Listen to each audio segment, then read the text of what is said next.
Hello unicorns, as promised I am back, and in this video I'm going to be discussing my thoughts on the Arlong Park saga of One Piece. Now, before we get into it, get your tissues ready. Get your emotions in check, because Arlong Park has got to be one of the most emotional arcs, one of the most heart-wrenching arcs of anime I have watched. Okay, so without further any ado, let's just jump right into my thoughts. So this arc is about Nami. This is about Nami and her backstory and about who she is as a character.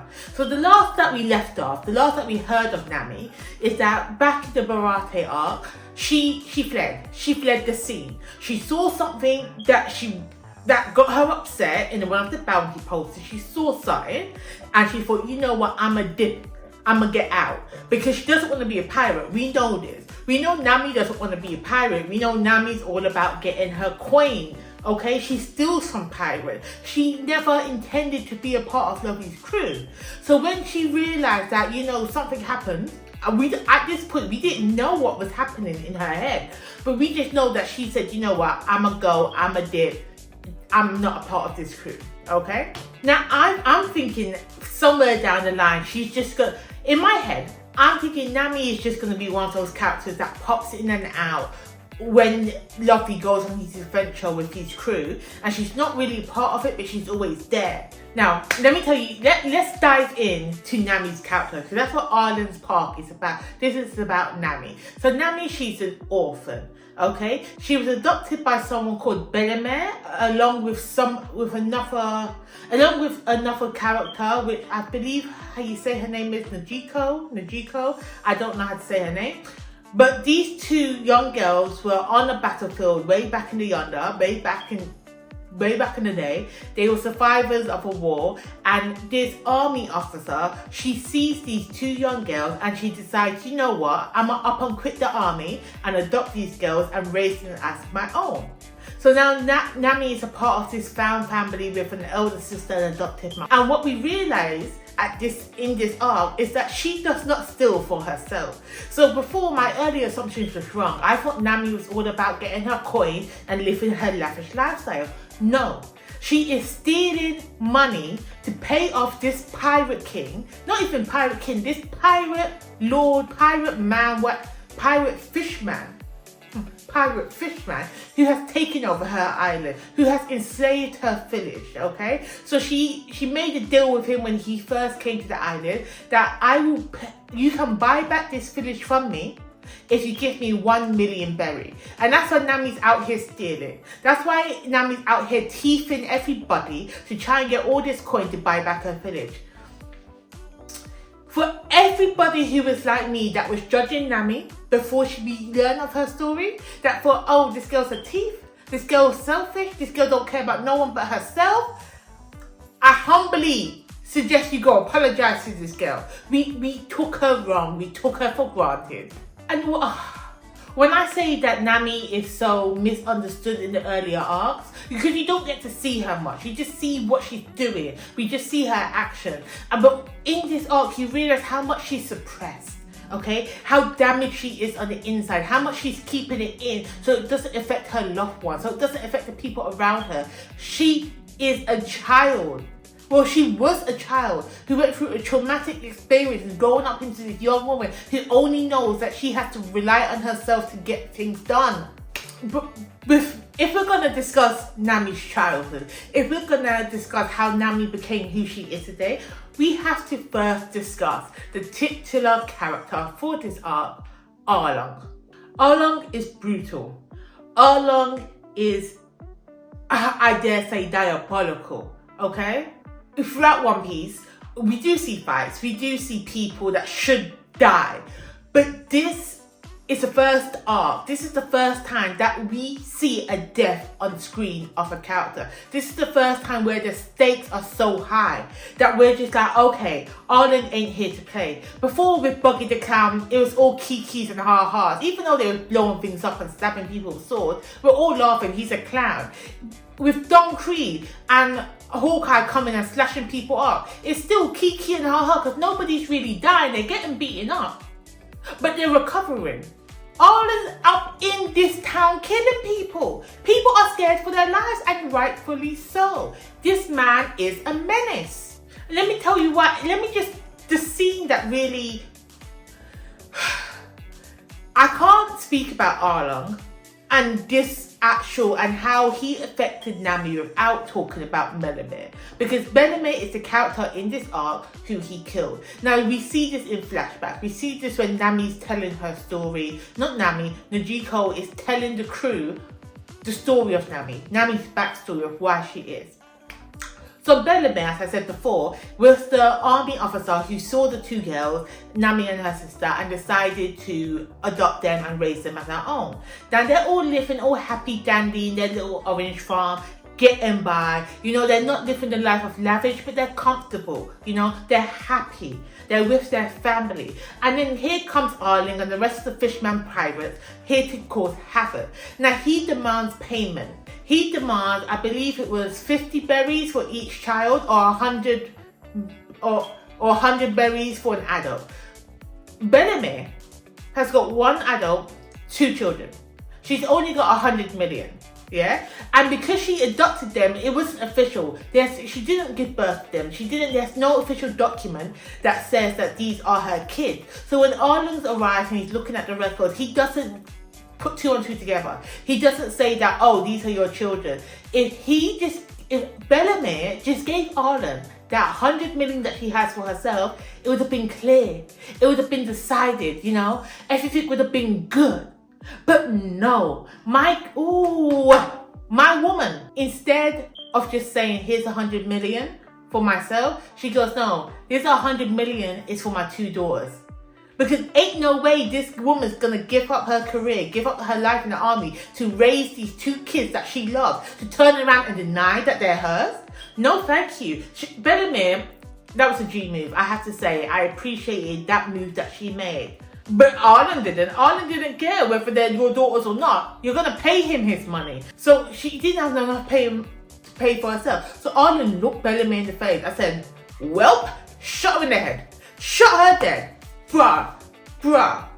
I was expecting magic and unicorns and something's gonna happen that's gonna get them out of this sticky situation. I was expecting that Nami was getting all this money to buy back Bellamere's freedom. That she ain't dead, she's still alive. No, Bellamere's dead. Nami's brokenhearted. Oh, such an emotional episode. So Bellamere's decision to use the money to save her daughters instead of herself was heart-shattering. I mean, it wasn't truly a Sophie's Choice moment, but it felt like a Sophie's Choice moment. Like, we knew she was about to die. Arlong knew he was about to kill her. Bellamere knew she was about to die. And we just had to sit back and watch it happen. There's nothing we could do. There's nothing she could do. Because to her, she made the only choice. This was the only option for her. And this scene itself was a clear example of a difference between the smart choice, the right choice, and then the only choice. And Bellamere, to herself, it was all one thing. The smart, the right, and the only was all one. These are my daughters, take the money for them. Bellamere is one of the many characters that we come across in fantasy that has a noble flaw. Their noble characteristics is what causes their death. Any other character that navigates in that grey area, in that area that should they, would they, won't they might have chose differently. But for Bellamere, her noble choice, her noble flaw is that she would never deny her kids, and that resulted in her death. Arlong in itself, the character of Arlong in itself was a lot. It was a lot to the point that I have to say he's such a wonderful villain. And I say this meaning that his villainy, his brutality challenges our crew to such a level that they develop more as individuals and as a crew together. He made our crew really have to fight. He was such a dominating force. I was really on the edge of my seat watching that final battle scene between Arlong Pirates and the crew, and even between Arlong and Luffy himself, because we already know what Arlong's capable of from the history. We already know that the people that he kills, the people that he stabs and shoots, they're gonna stay dead. Okay? They're not these things, they're not these magical items, whatever, that you normally see, where they get shot, they get stabbed, and they're miraculously healed the next episode, so they're coming back. No. Who Arlong fights, who Arlong destroys, they stay dead. So I was at the edge of my seat watching the fight. Because to be truthful with you, I knew Lovey couldn't die. He couldn't die. He's the main character. But I wasn't sure about the other people that he joined his crew. He went through all this trouble to get these people to join the crew. Someone might be dying today. And I was scared. I didn't know who it was. And his character design itself, not only was his characterization excellent material for a villain, his character design was amazing. From his saw tooth, to his razor teeth, to his whole face just jutting out like a bad man. Main villain energy, okay? That's what he was giving me, and I was here for it. So One Piece, what I've come to realise, it was there from the very beginning, but it was solidified watching this arc, is that it has this duality to it. It has a duality where it can take serious subject matters and fuses it with comedy. Comedy and tragedy go hand to hand. For example, take Sanji. Sanji is ridiculous. He loves women. He loves women. He turns into a goofball and flies off the rail, spins about like a little dandelion when he's around women. But then that is a harsh, stark flip around when he begins fighting. Because when he's fighting, he flies around like a ballerina, but he's serious. He's hard at it. He's a G when it comes to them kicks. Don't ever mess with Sanji and his footwork. And again, the duality of One Piece is clearly shown in this fight scene, because we have a brutal fight between the fishermen pirates and straw hat pirates. We have them literally trying to kill each other, and they're taking blows, they're bleeding, they're getting hurt. But that is contrasted to Usopp. Usopp is there hitting them with rubber bands. Rubber bands. In this fight for life and death. Because we've already established these pirates don't care about killing nobody. We have Usopp over here throwing rubber bands at them. So that duality between seriousness and kikis and ha-ha, I just think they fuse it so well together, okay? Oh, love it. Oh, and I can't go an arc. There is no arc where sorrow is not taking my heart. It's not taking my heart. He is there fighting. He is there protecting this woman he don't care about. But just because his captain says, look, Nami's one of mine, we're gonna protect her. So Soro's just like, bet. Let me get my swords and start going. But keep in mind, he still hasn't healed. Because he just got slashed up and stabbed a centimetre from his heart by Hawkeye in the last arc. He ain't healed yet. He's still got bandages and bleeding. But he's just like, don't matter. Don't matter. I'm here. I'm fighting. Okay? My man's got 8 arms. That's fine. I got 3 because he got 3 swords. Soro's character is a representation of he is stronger and smarter than whatever he's feared. He is a character that overcomes. Because he might be afraid. He would never show it. If there's a challenge in front of him, he's going to go for it. He ain't never going to back down, because that's the way he gets stronger. That's the way he proves himself, okay? So you ever call him weak, my man's never weak. And I feel like it's a reflective of so many men in our reality that they don't want to ever show weakness. They don't want to ever cry and admit that they're weak and admit that they can't do something. So they push through. And you know what? That might be a noble flaw as well. That might be a flaw in his character, because sometimes Zoro, it's okay just to sleep. It's okay just to relax and just let a day go by while you ain't using your swords to kill a person, where you ain't trying to slash somebody else. But then I love to see it. So a balance. But then again, I understand why Zoro is still fighting, because he just got defeated by Hawkeye and he realizes that he's not at the level where he expected to be at. He's not at peak condition. Now he needs to fight to prove not only to the crew, not only to the people watching, but to himself that he can do it. That Hawkeye's the top. Hawkeye's elite. These fishmen to him are minor. They're not even swordsmen. They're just people who use a sword. So why can't he defeat him? So that's why he needs to prove to himself that yes, I still got it. I'm still the best, or one of the best, and I'm gonna kill me some fish. That's what's going through his head. I like it. I love it. Zoro, I love Zoro. I don't think he can do anything wrong. If he does something wrong in the coming arcs, that's a lie, because someone must have made him do it. Because I love me some Zoro. So I briefly talked about Sanji and his love for women.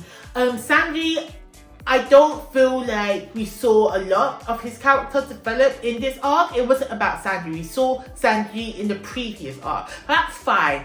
I'm hot and cold with him because his reaction to women and his youthful tendencies, I'm rolling my eyes. It's ridiculous. But I love his footwork. I love his fighting. So you're still up there. Usopp. What can I say about Usopp? I did not enjoy his introductory arc. I did not enjoy Syrup Philip at all. He kind of redeemed himself in this arc because I feel like deep down inside, I'm a Usopp. I want to be on a Zoro level. I want to be brave, but I'm a Usopp. I'm sorry, if you're gonna want me to fight people that's already done been killing people, that has a razor sword off, and you want me to fight them? No, I'm running, I'm hiding. I'm going to take up a defensive position in the back. So Usopp and me, we've got similar morals. And is that probably why I don't like him?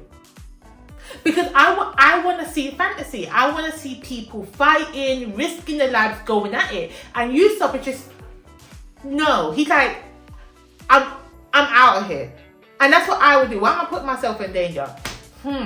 Maybe I need to think on that a while because I don't want to associate myself with Usopp if I don't like him.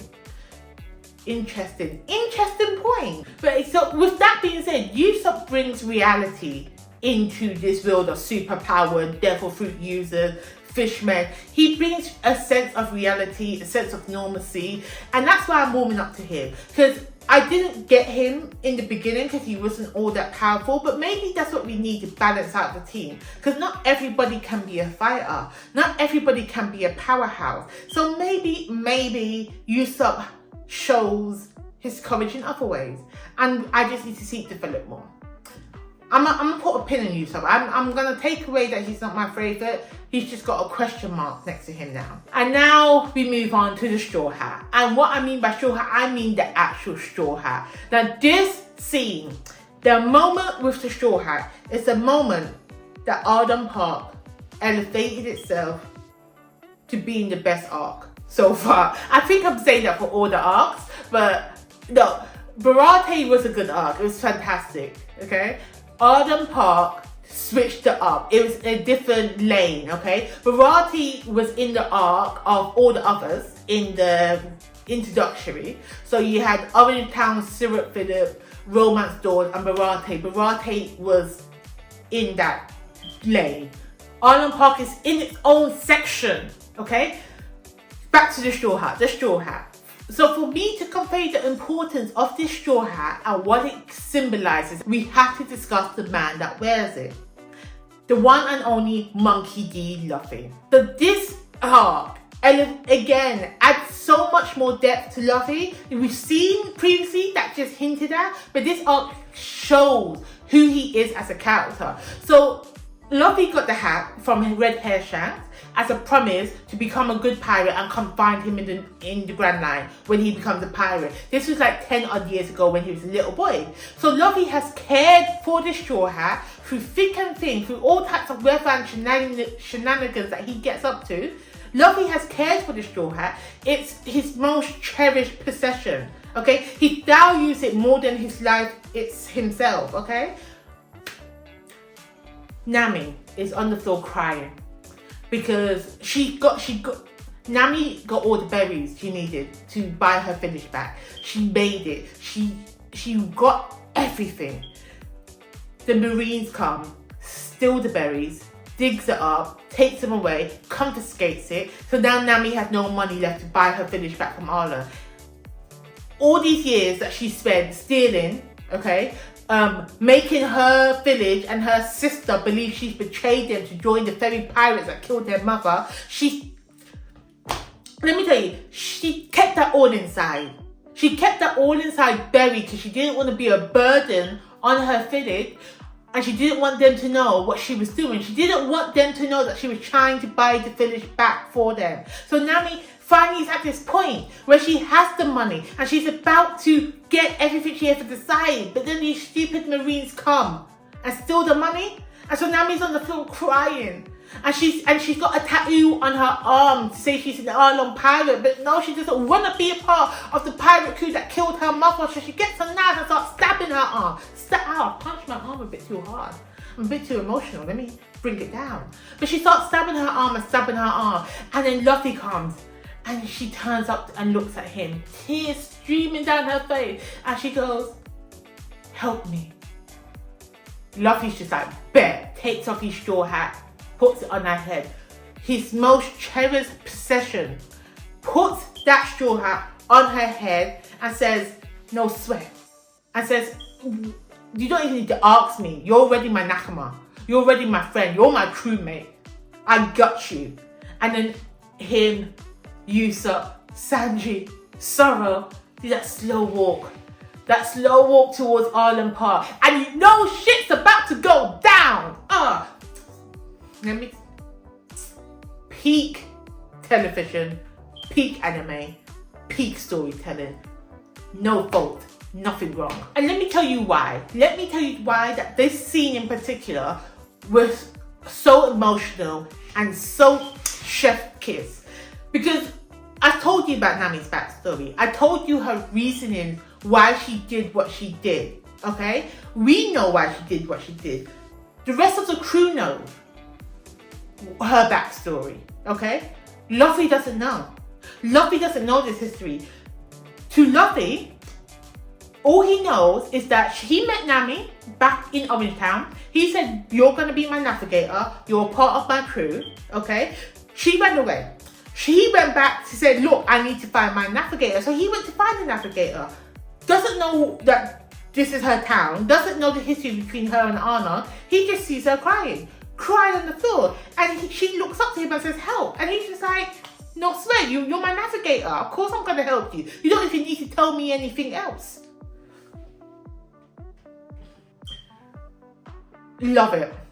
Love it. Everyone needs a friend like Luffy. Everybody needs to be Luffy's Nakama. So to summarize, just to shut it down, Arlong Park, top tier arc. These are my best moments, okay? In no particular order.